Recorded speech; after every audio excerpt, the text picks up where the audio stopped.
Dalam sejarah Islam, kita sering mendengar kejayaan Baghdad dan keindahan arsitektur Andalusia. Tapi tahukah kamu, ada kota-kota yang pernah berdiri megah dalam peradaban Islam, namun kini nyaris tak tersisa? Kota-kota yang dahulu jadi pusat ilmu, kekuasaan, dan kemewahan, kini tinggal jejak samar dalam pasir waktu.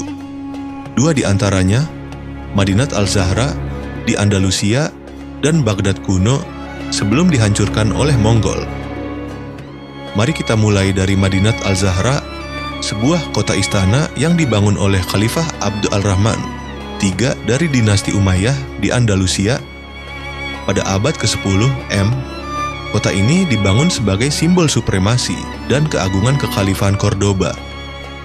Bukan hanya sebagai tempat tinggal, tetapi juga pusat pemerintahan dan kekuatan politik.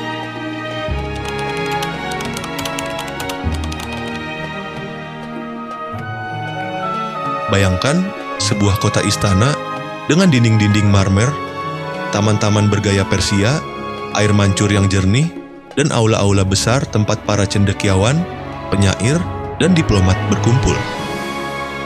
Dibangun di kaki bukit Sierra Morena, Al-Zahra membentang lebih dari 100 hektar dengan tata letak yang sangat terstruktur, balairung kerajaan, masjid agung, kediaman elit, dan kantor administrasi, semuanya dalam satu kompleks megah. Namun kota ini hanya berumur pendek. Sekitar tahun 1010 M, ketika kekhalifahan Cordoba mulai runtuh akibat perang saudara, kota ini diserbu dan dihancurkan. Sejak itu, Al-Zahra terkubur dalam tanah selama hampir 1000 tahun.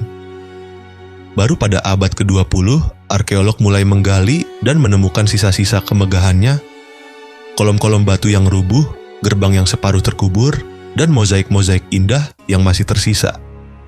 Berabad-abad kemudian, di sisi timur dunia Islam, berdiri kota lain yang jauh lebih terkenal, Baghdad.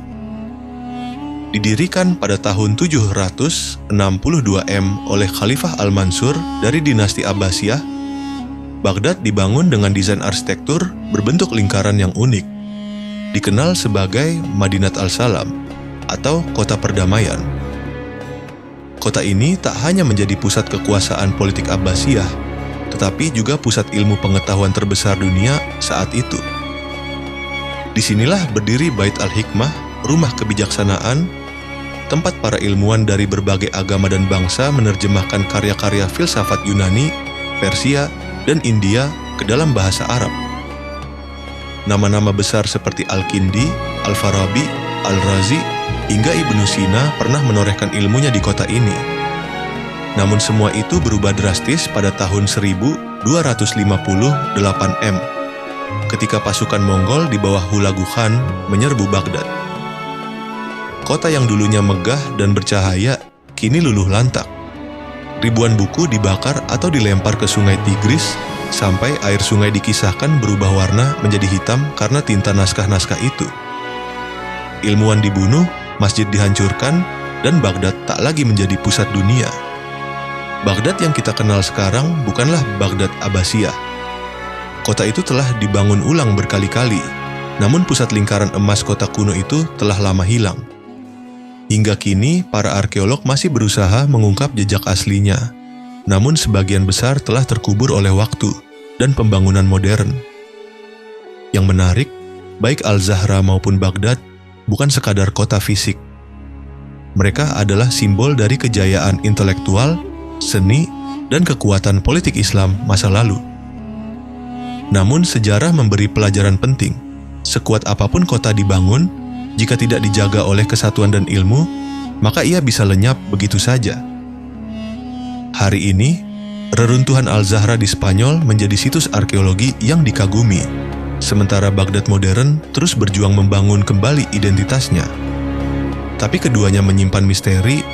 Apa yang sebenarnya hilang dari kota-kota ini? Bukan hanya bangunan, tapi mungkin semangat zaman keemasan itu sendiri. Sejarah tidak selalu tentang kemenangan. Kadang ia tentang kehilangan, dan bagaimana kita memilih untuk mengingatnya.